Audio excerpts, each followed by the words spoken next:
दनाना गांव के पास एक चिड़ी चांदी गांव है, दो गांव है, चिड़ी और चांदी। वो वैसे वेल नोन दोनों गांव से जाने जाते हैं नामों से, लेकिन चांदी अलग गांव है। उसमें ज्यादातर मुसलमान थे, तो मुसलमान पाकिस्तान जा रहे थे, तो मुसलमान तो चले गए। वो 2-3 दिन घरों में रहे थे, अपनी सुरक्षा करके चारों तरफ लठलेले खड़े रहे, कोई मार ना दे आके, घर से बाहर नहीं निकले। तो उन्होंने टट्टी पेशाब जो करे थे, वो एक जो टीन था घी का, घी डाला करते उसमें, वो टट्टी पेशाब उसमें डाल गए सारा और उसका लॉक ला दिया। और चलते समय वो निकल गए, वो तो चले गए जैसे तैसे। फिर आसपास के गांवों के लोग गए उसमें बचे हुए सामान को लूटने के लिए। एक दनाने गांव का भी एक व्यक्ति नए जूते पहन के और चला। उसका पिताजी कहने लगा, कहाँ चला तू? 17-18-20 साल का उम्र का था वो। कहने लगा, बाबू पिताजी बोल रहे ना, माल लूट के लाऊंगा। वो चांदी गांव में चला गया। तो उसने, क्योंकि उस समय थोड़ी शिष्टाचार अधिक था, वो एक घर में घुसने लगा तो खूब लिप्या पोता बढ़िया सुथरा था, उन्हें जूती बाहर काट दी। अब प्रवेश कर गया घर में सामान ढूंढने के लिए। पीछे तो उन जूतिया ने कोई और पहन गया, वो नए जूते। उसने और तो कुछ पाया ना, उसने सोचा घी का टीन है 12 और लौक लाग रहा है। उन्हें ठाया फट दे सिर पर धरा और चल दिया पैदल। और 7-8 किलोमीटर है वहां से, चांदी गांव दनाना से।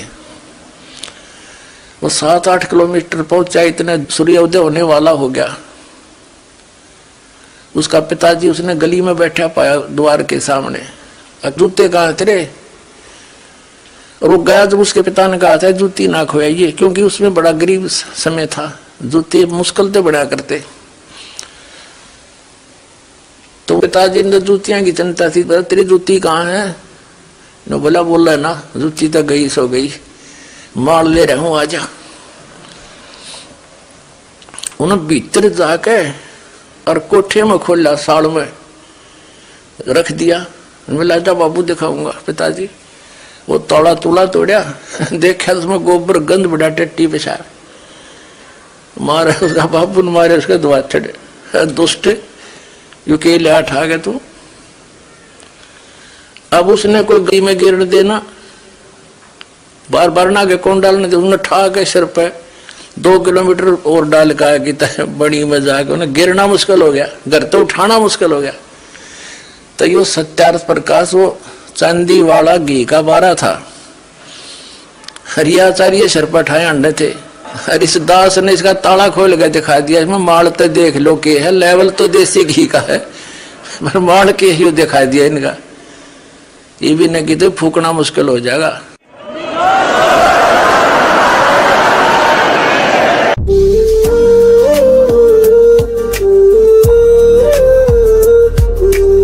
बोलो सतगुरुदेव की जय हो। परमात्मा कहते, तुमने उस दरगाह का मैल नहीं देखा, धर्मराज के तिल तिल का लेखा, एक एक पाई का हिसाब आपने चुकाना पड़ता है। और इस जैसे भी अभी आपको बताया कि पहले इस अज्ञानता में आपने कितनी गलती कर दी और कितने अपराध बन गए। कसाई तक का भी उदाहरण दे रखा है कि सदना नाम का कसाई था, और वो भी अपने जॉब को छोड़ना नहीं चाहता था। कदे भूखा मर जाऊं मैं और क्या करूंगा, भगवान संतों का ज्ञान सुना, पर संत से मिला सदना और प्रभावित हुआ, सारी बातों को स्वीकार किया, लेकिन रोजी रोटी फिर अड़ गई आगे। संत परमात्मा स्वयं आते हैं, साधु रूप बना के अपनी प्यारी आत्माओं को सतमार्ग बताते हैं। कबीर परमेश्वर आते हैं, साधु रूप में बैठे थे। तो सदना कसाई ने सत्संग सुना, परमेश्वर जो संत रूप में आए हुए थे, कबीर जी बड़ा प्रभावित हुआ, अपने कर्मों की तरफ झांका और कहा, भगवान मन तो नाश कर दिया, क्या मेरा भी उद्धार हो सके गुरुदेव, हे महात्मा जी। तब संत ने कहा, संत रूप में परमात्मा विराजमान थे, कहने लगे, भाई आगे पाप करो ना और पिछले माफ हो जाएंगे, इस भक्ति साधन से मैं बताऊंगा ऐसे। जी को कर बात बनेगी और तो कोई साधन नहीं रोजी रोटी का। परमात्मा संत जी ने कहा, परमात्मा संत रूप में बैठे थे, बेटा पेट में भगवान ने पाला तू, जब कौन रोटी लेकर जाया करता तेरी, कौन पहुंचाता था? और माँ के गर्भ से बाहर आते ही माँ के सतन में दूध दे दिया, उससे पहले दूध नहीं था, तो क्या अब वो तेरी संभाल नहीं करेगा? लेकिन ये तो एक हमने औपचारिकता सी बातें लगती हैं, क्योंकि हम दूसरे रंग में रंगे हुए। कहने लगा जी मेरा तो काम ना चले, बालक भूखे मर जाएंगे, मेरा तो और कोई काम नहीं, मैं तो नौकर हूं एक कसाई का, और मन्नत यू काम करना पड़ेगा। तो परमात्मा ने सोची भाई ये तो सारे बांध रखे काल ने। कहा, परमात्मा ने कहा बेटा इसने छोड़ दे तू। तो सदना कसाई कहने लगा, महाराज जी कुकर छोड़ो भूखे मर जाएंगे, बालक नाम लेना चाहे उठे नहीं, मेरा उद्धार कर दे गुरुदेव, उद्धार कर दे, मैं तो कति नरक में गया। परमात्मा बोले भाई नो दोनों बात क्यों करोगी मेरे? फिर परमेश्वर ने सोचा चल भाई चाकस होती है इसकी तो बहुत जबरदस्त इच्छा भगवान में। तो मालिक ने कहा ठीक है बेटा तू नो करिए, एक अपना लिमिट बना ले कि इससे ज्यादा नहीं बकरे काटेगा, जितनी तू ज्यादा से ज्यादा बना ले, पर रही है वचन पे। अब सदना बोला जी ठीक है।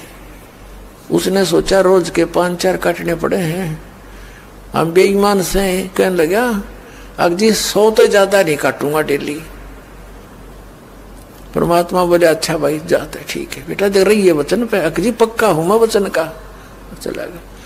अब क्या हुआ कि उस शहर में राजा की लड़की का ब्याह हो गया, बारात आ गई, और उसमें बकरे दारू चल रहे। मुसलमान बादशाह था, मतलब मांस तो आम खाते ही हैं, दारू शराब तो नहीं होगी खैर।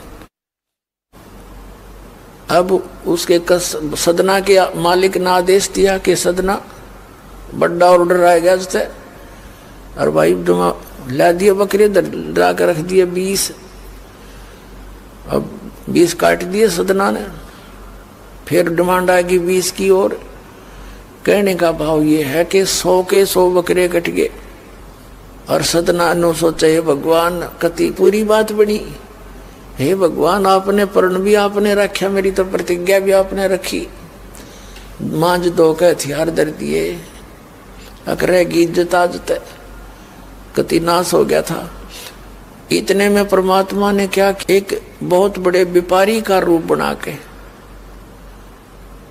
पहुंच गया सदना के मालिक के पास, और कहा भाई मैंने ऐसे ऐसे कांटेक्ट करना, एग्रीमेंट करना तेरे से, रोज के 20, 30, 50 बकरे चाहिएंगे, और मैं ऐसे आगे सप्लाई किया करता हूं। तो बड़ा खुश हो गया वो सदना का मालिक कसाई, कहने लगा भाई ठीक है। और वो बोला जी बाकी एग्रीमेंट कराएंगे सवेरे ही, तो मैं थक रहा हूं, भूख लग रही है कि मैं खाना खिलाओ, और बढ़िया बढ़िया स्वस्थ बकरे का मांस बनवाना। अब कसाई ने आदर किया नौकर के, सदना इधर आ। अब वो सदन कसाई आ गया, खां जी कि एक बकरा काट फटाफट। और बड़ा व्यापारी आया है, बड़ा एग्रीमेंट हो गया है, वो होगा बड़ी बढ़िया अच्छा। और भोजन तैयार करा, भेज रसोई में। अब सदना के हाथ पैर फूल गए, क्या वह बात बिगड़ गई भाई, तो ना बनी बात, आज तो प्रतिज्ञा भंग होगी। अब उसने सोचा कि जब बकरा ना काटूंगा तो यो मालिक नौकरी तो निकाल लेगा, और जब बकरा काट दिया तो वचन भंग हो गया, मेरी तो बात बिगड़ गई दोनों तरफ से। तो उसने सोचा एक आदमी का भोजन बनेगा, तो उसने क्या सोचा कि बकरे के नड़े नड़े काट दूं अंडकोश, अब मेरा पर्ण भी रह जाएगा और भोजन भी बन जाएगा एक आदमी का। हथियार उठाया और बकरे के वो नड़े काटने चाहे, बकरा बुलवा दिया परमात्मा ने बोला सदना और देख भाई मर्यादा ना तोड़े, ना जाने कितनी बार तो तू बकरा बन लिया और मैं बना कसाई। और देखियो मैंने तेरे गल काटे हैं, तेरे को ऐसे नहीं काटा जैसे तू काटने जा रहा है। अब सारी रात तड़प कर मरूंगा मैं, तन्ने भी फिर मैं ऐसे ही काटूंगा तेरे को, ये देख लेना। अब बकरा किस सदना किसके बकरे काट रहा था, हाथ मत कर छूट गई, कप्पा खड़ा खड़ा बकरा बोले ना, कटर बैठ गया रोए। मालिक ने बाट देखी, रसोई में आवाज लगाई, रसोई से संदेशा गया जी अभी तक आया नहीं, मटेरियल पदार्थ नहीं आया, बनाऊं क्यों कर। खुद मालिक गया, सदना से कहा कि सदना क्या करे, तूने काटा नहीं बकरा। मैं नहीं काटू मालिक, मैं नहीं काटू। उसने सोचा तो दुश्मन है, ये प्रसन्न नहीं है मेरे इस एग्रीमेंट से, ये काहे का नौकर है। अब ला तू नहीं काटे ना, ना मैं काटू। उठा गुस्से में सदना के दोनों हाथ काट दिए उस कसाई मालिक ने, अरे एक मारी लात करते बाहर काट दिया। अब जैसे अभी ट्रीटमेंट वगैरह करा करो का, महीने 2 महीने रो पीट कर उन्हें सोची क्या करूं भाई। उसने सोचा चल पड़ी यहां से। उस संत ने कहा था मैं वहां जगन्नाथ के मंदिर में रहता हूं, वहां आ जाना। उस जगन्नाथ के मंदिर की तरफ चल पड़ा कि भाई परमात्मा ने जब इतना चमत्कार दिखाया है, बकरा बोलिया, इसे बुंडे काम ना मैं तो कदे भी ना करूं, मरवा से जीवा से भूखे मरे। आदमी की कही तो ना दच्चे, पर वह तो सच्ची होगी, सामने तो जुल्म हो गया। यूं तो बहुत बुरा जो है ना एक रूटीन है, यू नहीं करें भाई कति भी। संत साची के थे, वो उस दिन जच्ची उसके उस गुरुदेव के पास समाधान के लिए चल पड़ा। देख कहाँ तक बिजली गिरती है इस बुंडे कर्मों से, कैसे फिर जो मालिक परम संत की शरणमा जा रक्षा कैसे होती है।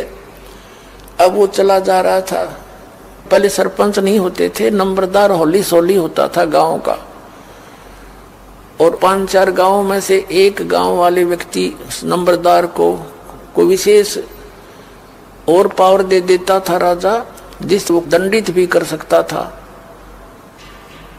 रास्ते में जा रहा था, नंबरदार के घर पे रुक गया और कहा जी मैं रात न रुकूंगा, मैंने आगे यात्रा पे जाना है, जगन्नाथ में जा रहा हूं। तो पहले धार्मिक वैसे तो आम व्यक्ति की बहुत इज्जत करता थे, अतिथि की। नंबरदार ने सदना को रोक लिया, रुक जा भाई, भाई रोटी खाइए, अलग से व्यवस्था कर दी, खाना खुना खा ठाठ तरह।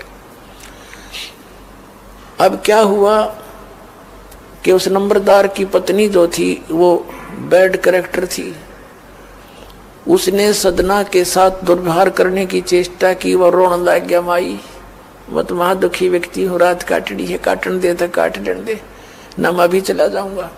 तो उसने फिर शोर मचा दिया, अपनी बेइज्जती समझ के लोग इकट्ठे हो गए, अक्यों मेरी इज्जत का गाक बने था, पकड़ लिया और वहीं उस शहर के अंदर, साथ में ही शहर था, वहां ले गए। राजा था, वहां का नवाब था, उसके सामने उसको पेश किया गया, उसको सजा सुना दी कि इसको मीनार में चिन दो, भुगत कर मरे। इसको कितना नंबरदार ने इसको इज्जत से रखा, इसने धोखा किया, उसी के साथ पत्नी के साथ दुर्व्यवहार करने की चेष्टा की। और उसकी पत्नी ने गवाही दे दी, जी मेरे ऐसे ऐसे सतन पकड़ दिए इसने। अब मीनार के अंदर खड़ा करके मीनार चढ़वा दिया, बंद कर दिया। अकाब मर जाएगा चिल्ला चिल्ला के, रो पीट के। तब सदना ने अर्ज करी है, गुरुदेव मैं तो पापी आत्मा था, मुझे तो चाहे इससे बदतर मौत मार दो, लेकिन मुझे ये भगत कहे थे कि मंदिर में जावे ढेड और इसे इसके गुरु होंगे, और ऐसा करता था ऐसा करता था। दाता आपके नाम पर बट्टा लग गया, तो मैं तो नीच था, तो इससे भी बुरी मौत मार देते। दाता इस भक्ति की इज्जत रखियो मेरे मालिक।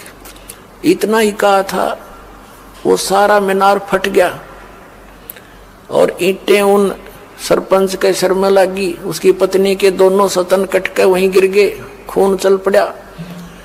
और जिन्होंने ये संदेश सुनाया था अन्याय का फैसला सुना था, उनके सिर में ईंट लगी जा जाके।